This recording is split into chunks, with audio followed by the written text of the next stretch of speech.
Good morning student, आपका स्वागत है मेरे चैनल शो 10 पे। मेरा नाम है किशन साहब। हम अब तक सम ट्रिग्नोमेट्री के लगभग 60-70 क्वेश्चन कर चुके हैं, जो प्रीवियस ईयर्स के आए हुए बोर्ड के one of the best question है। उसी सीरीज को कंटिन्यू करते हुए आज से हम सम एप्लीकेशन ऑफ ट्रिग्नोमेट्री के क्वेश्चन करेंगे, जो बोर्ड में आए हुए हैं और one of the best question होंगे। इसको हाइट एंड डिस्टेंस भी बोलते हैं। तो चलिए वीडियो को स्टार्ट करते हैं। वीडियो को ध्यान से देखना क्या कह रहा है। 2019 में 4 मार्क्स आया हुआ है। A man in a boat rowing away from a lighthouse 100 metre height, मतलब लाइट के हाउस कहाँ है 100 मीटर। तो ये लाइट हाउस है कितना 100 मीटर का, ठीक है। और यहां से वो बोट चला के दूर जा रहा है, ठीक है। और lighthouse height takes 2 minute to change the angle of elevation of the top of the lighthouse from 60 degree to 45 degree. अब देखो ये यहां पे कहीं पे जाएगा, तो लाइट हाउस से इसका एंगल ऑफ एलिवेशन मतलब एंगल ऑफ एलिवेशन मतलब एक एंगल ये बनेगा और एक एंगल कहीं यहां पे बनेगा, इस तरीके से, ठीक है। तो ये एंगल ऑफ एलिवेशन उसका चेंज हो रहा है कितने से 60 से 45। तो 60 सर यहां ले कि 45 यहां ले, काम करते हैं इसको थोड़ा और पास कर लेते हैं, यहां पे ले लेते हैं, ठीक है। ऐसे अब ज्यादा अच्छा लगेगा। तो ध्यान रखना, जब हम इससे दूर जाते हैं मतलब लाइट हाउस से दूर जा रहे हैं तो एंगल बढ़ेगा, और लाइट हाउस से जब नजदीक जा रहे हैं इस तरफ, मतलब ये नाम देते हैं ए बी सी और डी, ठीक है। अगर मैं लाइट हाउस ये है ए बी, तो बी का जो फुट है इससे मैं दूर जा रहा हूं, मतलब बी से डी की ओर, तो एंगल ऑफ एलिवेशन क्या होगा बढ़ेगा। और अगर मैं डी से बी की ओर जा रहा हूं तो एंगल ऑफ एलिवेशन क्या होगा घटेगा। तो यहां पे देख लो बढ़ता हुआ कौन सा है, तो ये हो जाएगा मेरा 45 और ये होगा 60 डिग्री। यहां तक कोई समस्या ऐसी जो चीज ना समझ में आई। अब देखो ध्यान से ये कहना क्या चाह रहा है, ये कहना चाह रहा है कि सी से डी तक जाने में उसको कितना लग रहा है 2 मिनट लग रहे हैं, ठीक है। तो find the speed of boat, ठीक है। फिगर समझ में आ गई। अब देखना ध्यान से, बहुत सिंपल क्वेश्चन है। सबसे पहले हम बड़ा ट्रायंगल लेंगे। बड़ा ट्रायंगल मतलब in triangle ABC, in triangle A B C D, in triangle A B D. हमें क्या पता है भाई, हमें पता है परपेंडिकुलर, थीटा के सामने परपेंडिकुलर और बी। तो परपेंडिकुलर और बेस किस बात है, tan थीटा में। तो मैं क्या लगा रहा हूं tan थीटा इक्वल टू, पूरा लिखना, तो परपेंडिकुलर कितना है ए बी और बेस कितना है हमारा बी बी, और tan थीटा कितना है, अगर मैं बड़ा tan ले रहा हूं 45, तो मतलब tan 45 equal to A B पता है कितना 100 मीटर, और बी डी कितना है हमारे पास, BD है पता नहीं, तो BD को BD रख लो। तो tan 45 कितना होता है 1, तो यहां से कितना आ गया 100 अपॉन BD। तो BD कितना आ जाएगा भाई, यहां से BD आ गया 100 मीटर। यहां तक क्लियर है, मतलब BD जो पता चल गया, ये टोटल जो है मेरी ये 100 मीटर की, ठीक है 100 मीटर की, मतलब B से D की डिस्टेंस, ठीक है। यहां तक समझ में आ गया। अब देखना ध्यान से, अब हमें BD पता चल गया, लेकिन हमें तो C और D के बीच में डिस्टेंस निकालना है कि कितना टाइम लगता है। तो कैसे करेंगे, ये इरेज कर देता हूं, आपने लिख लिया होगा।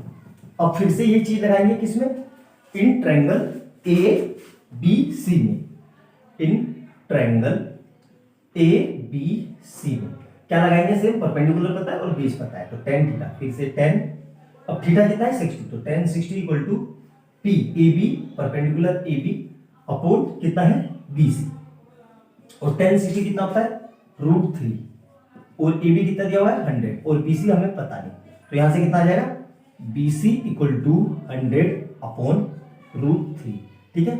तो इसको सोल्व करेंगे तो कितना होता है, ये होगा 100 और √3 की वैल्यू होती है 1.7, ठीक है। तो इसको यहां से ये करके डिवाइड कर देंगे तो कितना आएगा, ये ध्यान से देख लेते हैं 1000, या छोड़ो उसको ऐसे ही रख लेते हैं, ठीक है, बाद में रखेंगे उसको, ऐसे ही रख लेते हैं, यही रख लेते हैं 100 ठीक है। अब BC पता चल गया और हमें BD पता है। अब हमें निकालना है क्या था, हमें तो निकालना है CD, तो CD निकालना है हमें, तो CD कैसे निकालेंगे, देखो ध्यान से। तो CD को एक काम करो, मैं पूरे को BD को इस पूरे BD को मैं लिख सकता हूं DC प्लस BC। अब हमें तो CD निकालना है, तो BC को यहां ले आओ, तो BD minus BC equal to CD, ठीक है। तो यहां से कितना आ रहा है देखो, तो ये था 100 और माइनस 100 √3, 100 डिवाइड बाई √3, तो ये कितना हो जाएगा CD, ठीक है। अब ध्यान से देखना बेटा, ठीक है। अब मेरे पास कितना आ जाएगा, C D equal to 100 common ले लेते हैं, तो 100 कॉमन ले लिया, यहाँ क्या बचा 1 माइनस 1/√3, तो ये कितना हो जाएगा सी डी इक्वल टू 100 और √3 माइनस 1/√3। ठीक है, यहाँ तक क्लियर है, मेरे ख्याल से कोई डाउट नहीं होना चाहिए। ठीक है, अब देखना ध्यान से कैसे करेंगे, ये इरेज कर देता हूँ, ये आपने लिख लिया होगा।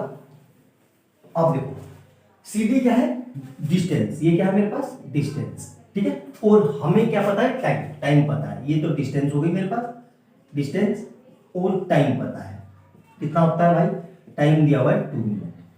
ठीक है, और हमें फार्मूला पता है स्पीड इक्वल टू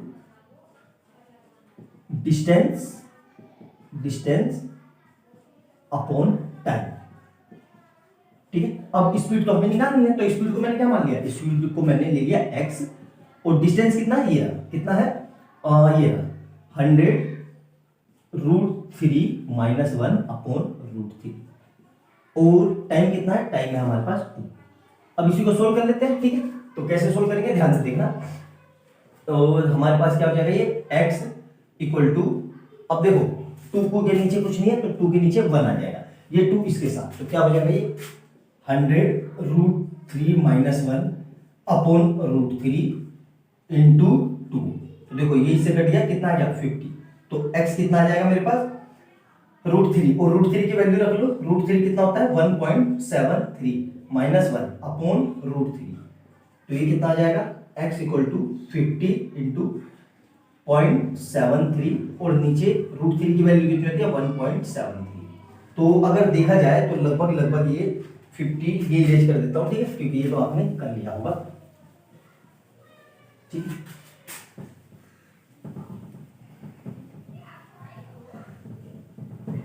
देखो इसको सोल्व करना करेंगे तो कैसा आएगा, x equal to 50 into 0.73 upon 1.73। ठीक है, तो इसको कर लेते हैं, इसको पहले से डिवाइड कर लेते हैं, तो 50 ये 500 कर लिए करके इसको डिवाइड कर लेते हैं, तो 17 1.73, तो इसको सोल्व कर लेना, तो यही जो हमारा आंसर आएगा, यही क्या आएगा हमारा, मतलब मीटर पर मिनट, यही हमारा आंसर है।